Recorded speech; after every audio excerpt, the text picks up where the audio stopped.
Good morning, conference. And what a splendid turnout. I remember being back here 3 years ago as the chairman of the party, and I must say that things have changed dramatically. Today I'm here to talk about Gibraltar.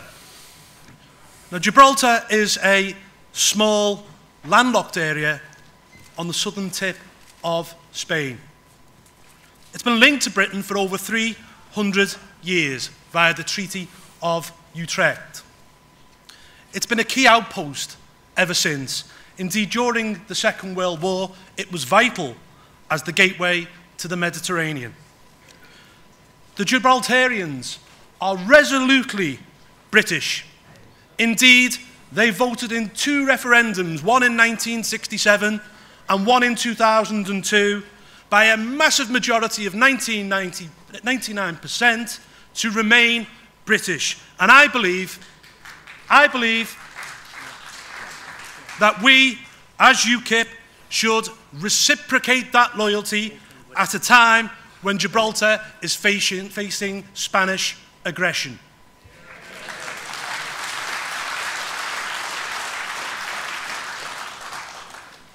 Gibraltar joined the EEC with Britain in 1972. As a result, it forms part of the South West constituency. Indeed, UKIP has 2 MEPs who represent Gibraltar. However, UKIP's performance in Gibraltar has been poor. Our vote in European elections in the past has been derisory. We have neglected Gibraltar, and it is time, I believe, to right that wrong.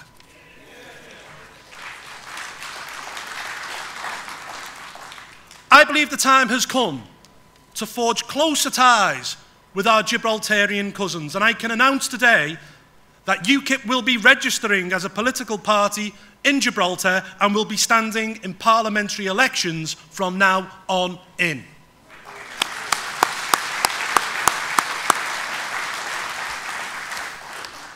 Let us also offer Gibraltar the opportunity to send an MP to Westminster. This has 2 clear benefits. One, it will forge closer ties between ourselves and Gibraltar. And secondly, and more importantly, it will put Spanish claims to Gibraltar to bed once and for all.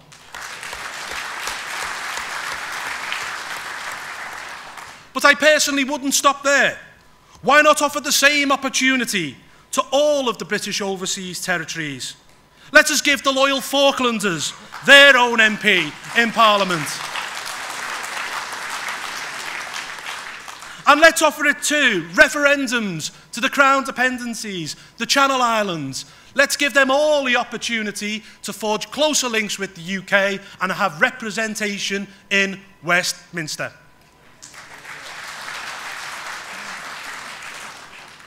The French can show us the way in this sphere. They have 27 seats set aside in their House of Representatives for MPs for overseas territories. Indeed, they even have an MP for London. I know. London, believe it or not, is the 5th largest city in France. Ladies and gentlemen, the opportunity to act on this is now. There are major constitutional changes afoot in this country over the next 10 years. An elected House of Lords is an inevitability. At the moment, the Lords as it stands, made up of political appointments, is not fit for purpose.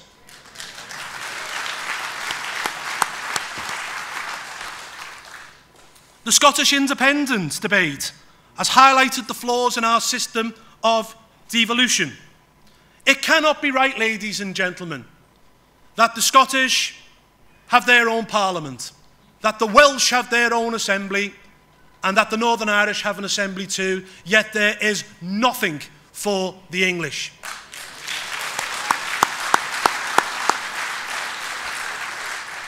The devolution genie is out of the bottle. It isn't going to be put back in. It's a mess at the moment. It's a constitutional nightmare. And what I believe is going to happen is we will be moving towards a more federal UK, which I believe will strengthen, not weaken, the Union.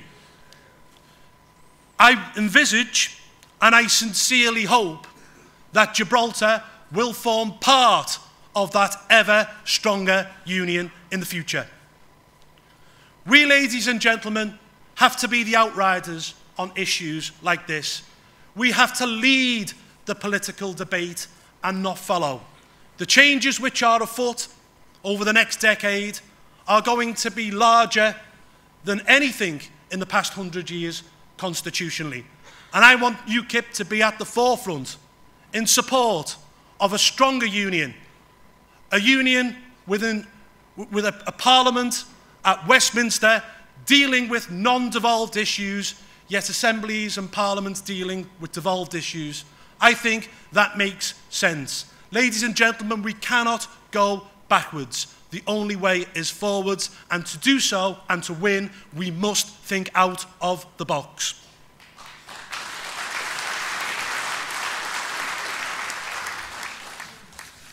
Now, I am going to introduce my guest here today.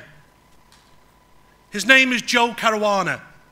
Joe has travelled here from Gibraltar yesterday. Joe went into politics in 1967. He joined the Integration with Britain movement and stood for election in 1969. And he was appointed, when elected, to the Minister for Health department. And later he became the Minister for Public Works. His party lost the election in 1972, and Joe spent 5 years in opposition in Gibraltar. He continues, even to this day, to campaign for representation in Westminster and is actively involved in lobbying and letter writing to further this cause. Ladies and gentlemen, Mr. Joe Caruana.